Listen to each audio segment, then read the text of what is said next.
Nangis saya ini petani. Saya bukan orang pemerintah, bukan orang politik, bukan orang partai. Petani, kerjanya tani, ngurus anak, ngajar ngaji doang. Nggak ada urusannya. Saya belum pernah jadi pangkat. Nggak ada urusannya. Tapi kalau kalinya durung, anak-anak saya, cucu saya, semua orang butuh makan. Justru hari ini seluruh masyarakat harus cross-check kalau ada informasi dari kelompok PIK 2, siapapun. Kenapa? Karena banyak kabar-kabar fasik dari mereka yang terbukti bohong. Misalnya Abu Janda yang katanya nelayan, ya, yang katanya pasang pagar untuk kepentingan nelayan, ternyata bohong. Misalnya si Sandi yang katanya mahasiswa, ternyata DO. Nah, orang-orang seperti itu yang harus kita perhatikan, cross-check. Jadi kami nggak perlu tabayun kepada Agung Sedayu, nggak perlu kami tabayun kepada Aguan. Justru Aguan yang harus tanggung jawab, Antoni Salib yang harus tanggung jawab. Kalian jangan hanya ambil cuan untung besar dari proyek bisnis properti, tapi asas produksi properti kalian ambil dengan menindas rakyat. Ini tanah-tanah ini milik rakyat. Kalau tidak ridho, maka kalian harus mengembalikan tanah itu. Enak saja kalian ya, beli 50.000 dijual menjadi 30 juta per meter. Dan ini Pak Prabowo, faktanya seperti ini Pak Prabowo, rakyatmu Pak Prabowo. Hari ini seluruh rakyat Indonesia menjadi rakyatmu Pak Prabowo Subianto. Hadirlah melindungi rakyatmu, bukan hanya yang di laut, tapi yang di darat. Hadirlah untuk mengembalikan keadilan agar tegak di republik yang kita cintai ini. Baik, bismillahirrahmanirrahim. Assalamualaikum warahmatullahi wabarakatuh. Saya dedikasikan video kajian mitigasi lapangan. Kami memang turun langsung ke lapangan ini. Pertama kepada Bapak Presiden Republik Indonesia, Pak Prabowo Subianto. Kedua kepada seluruh anggota DPR RI.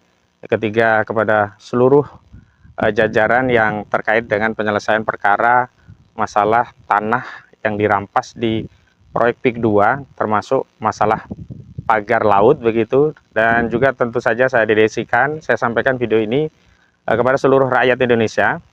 Tujuan video ini dibuat yang pertama agar masyarakat tahu fakta sesungguhnya tentang kasus pagar laut ini, juga kasus perampasan tanah yang ada di darat, sehingga masyarakat tidak hanya melihat kezaliman yang terjadi di laut, tetapi kezaliman itu juga terjadi di daratan.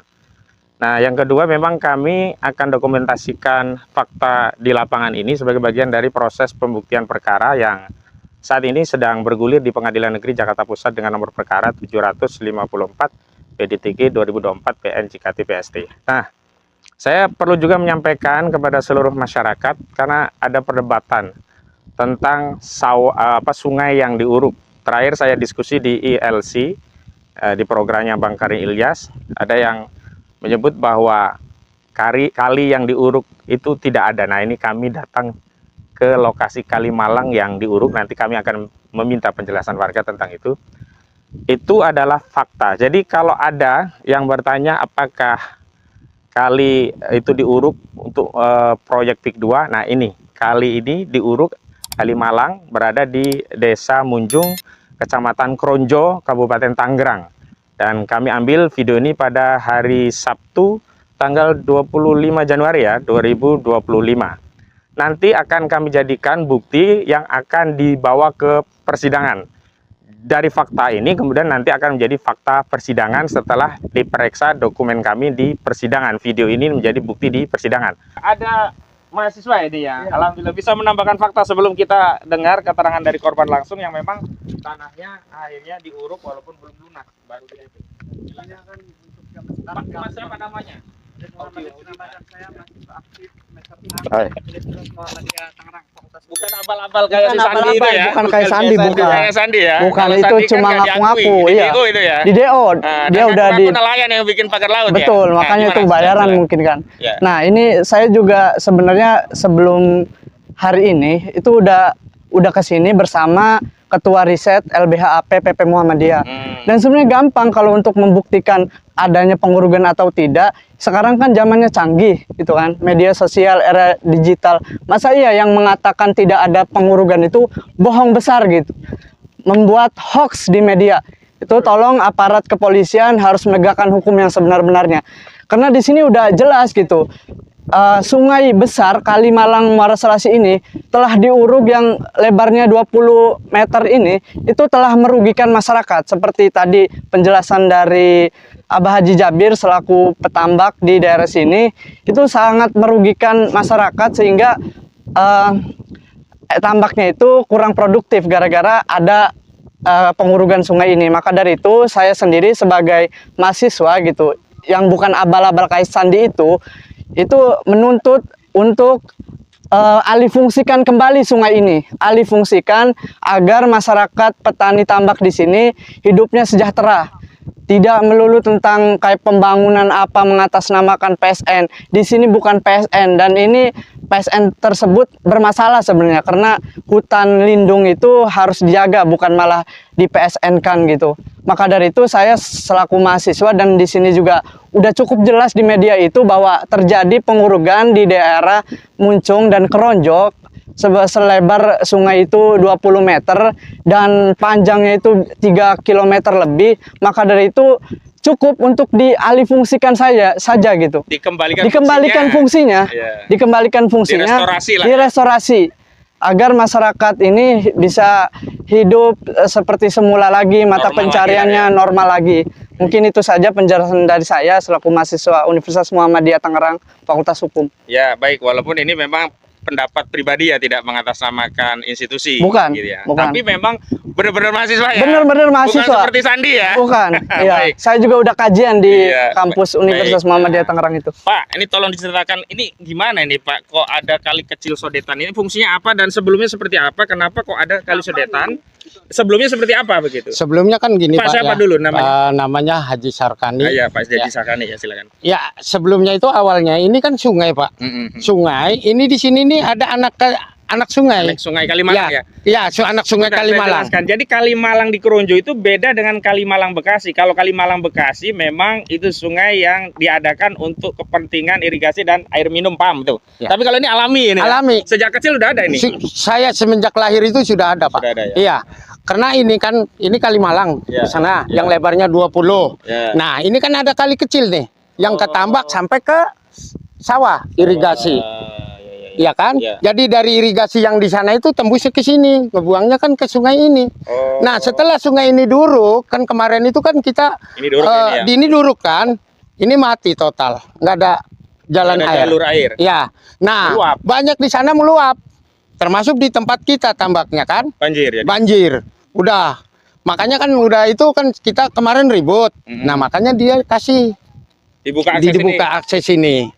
Itu cuman yang saya pengenkan ini itu Kalimalang ini harus difungsikan kembali Yang seperti gede ini semula. ya, Iya. bukan sodetan yang kecil Bukan ini ya? sodetan, karena sodetan ini makan harusnya ada Kalimalang ini. Betul. Bukan ini mah di sodetan ini kan tembusnya. Orang kali yang itu aja yang tembusnya ke laut, larinya tetap ke sini, Pak. Sini, ya. Ke sungai yang Gede ya. gede ini. Itu, Pak. Baik. Harapannya ini dikembalikan fungsinya tadi sama ya. Saya minta itu dikembalikan fungsinya kembali seperti semula. Baik, terima kasih Pak Itu Haji. aja, Ada yang mau terima kasih. ditambahkan? Udah cukup. Ya, makasih Pak Haji. Nah, terakhir Pak siapa Pak? Herudin. Nah, Pak Herudin ini justru yang menjadi korban langsung, tanahnya belum lunas, baru di DP tapi sudah diuruk. Bisa diceritakan Pak, awalnya bagaimana? Apakah sempat ada penawaran atau tahu-tahu tanah tadi sawahnya tahu-tahu diuruk begitu?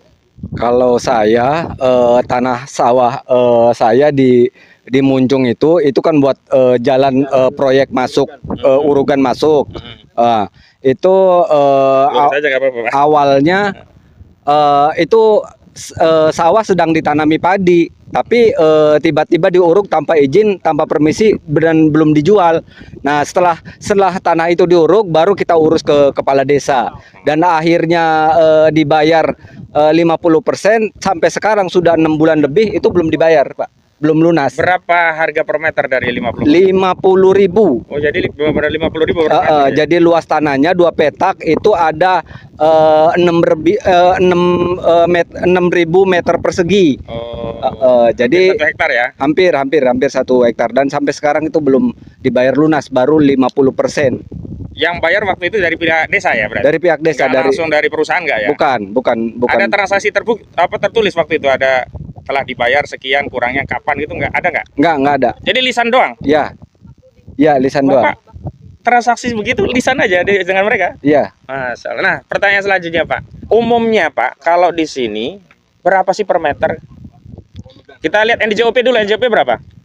NJOP waktu itu sempat 103.000 Pak. 103.000. Ya, Ya. pemirsa, NJOP 103.000 dibeli harga 50.000, itu pun bukan karena keredoan, dan umumnya harga jual pasar itu bisa 2 sampai 3 kali lipat NJOP. Baik, lanjut. Nah, sekarang posisinya masih ditagih terus atau enggak? Ya harus ditagih. Kapan pelunasannya? Nah, jawaban mereka gimana? Ya sedang diurus surat-suratnya katanya. Oh, kalau bisa milih, sebenarnya milih yang 50.000 per meter atau milih tetap bertani dengan sawah? Kalau itu bisa kami kembalikan yang 50% Pak. Biar memang nggak ada niatan untuk ngejual sawah. Artinya itu kalau dinormalisasi jadi sawah lagi, Bapak mau balikin uang yang sudah diterima ya? Siap, hari ini pun siap untuk mengembalikan. Yang penting itu difungsikan lagi sebagai sawah. Iya, memang sejak awal nggak mau jual ya? Nggak mau jual, nggak ada niatan untuk dijual. Baik, ya. Pemirsa, ini jelas fakta lapangan, dan saya ingin tegaskan ya, ada dalih yang seolah-olah meminta kalau ada informasi itu diminta tabayun begitu. Jadi begini, memang dialurkan dikatakan A'udzubillahi minasyaitonirrajim, ya ayyuhalladzina amanu in ja'akum fasikum binaba'in fatabayyanu. Wahai orang-orang yang beriman, jika datang kabar dari orang-orang fasik, maka tabayun, cross check, verifikasi. Nah, itu kalau kabarnya dari orang yang fasik. Nah, orang yang fasik itu diantaranya memang orang yang punya kepentingan, orang yang tidak tahu fakta, itu termasuk kategori yang harus kita tabayun. Sementara informasi dari bapak-bapak ini bukan orang fasik, mereka pelaku, mereka yang menjadi korban. Jadi informasi yang seperti ini kami tidak perlu cross check ke Agung Sedayu. Agung Sedayu, apakah benar ada sawah yang diuruk? Nggak perlu kami ke Agung Sedayu, nggak perlu kami ke PIK 2, karena faktanya sudah ada. Jadi nggak benar kalau kita ada informasi suruh tabayun. Jangan-jangan suruh tabayun mau disuap oleh mereka, begitu datang, udah diam aja, nanti ini ada duit. Nggak begitu konsep tabayun dalam Islam. In ja'akum fasikun binaba'in fatabayanu. Justru hari ini seluruh masyarakat harus cross check kalau ada informasi dari kelompok PIK 2, siapapun. Kenapa? Karena banyak kabar-kabar fasik dari mereka yang terbukti bohong. Misalnya Abu Janda yang katanya nelayan, ya, yang katanya pasang pagar untuk kepentingan nelayan, ternyata bohong. Misalnya si Sandi yang katanya mahasiswa, ternyata DO. Nah, orang-orang seperti itu yang harus kita perhatikan, cross check. Lah kalau ini orang-orang yang jujur, memang menjadi petani, memang menjadi petambak, memang yang jadi korban, nggak perlu kalau kami tabayun ya kepada beliau, apa benar Pak menjadi korban, apa benar sawahnya diuruk, atau apa benar ini ada kali diuruk. Jadi kami nggak perlu tabayun kepada Agung Sedayu, nggak perlu kami tabayun kepada Aguan. Justru Aguan yang harus tanggung jawab, Antoni Salib yang harus tanggung jawab. Kalian jangan hanya ambil cuan untung besar dari proyek bisnis properti, tapi asas produksi properti kalian ambil dengan menindas rakyat. Ini tanah-tanah ini milik rakyat. Kalau tidak ridho, maka kalian harus mengembalikan tanah itu. Enak saja kalian ya, beli 50.000 dijual menjadi 30 juta per meter. Dan ini Pak Prabowo, faktanya seperti ini Pak Prabowo, rakyatmu Pak Prabowo.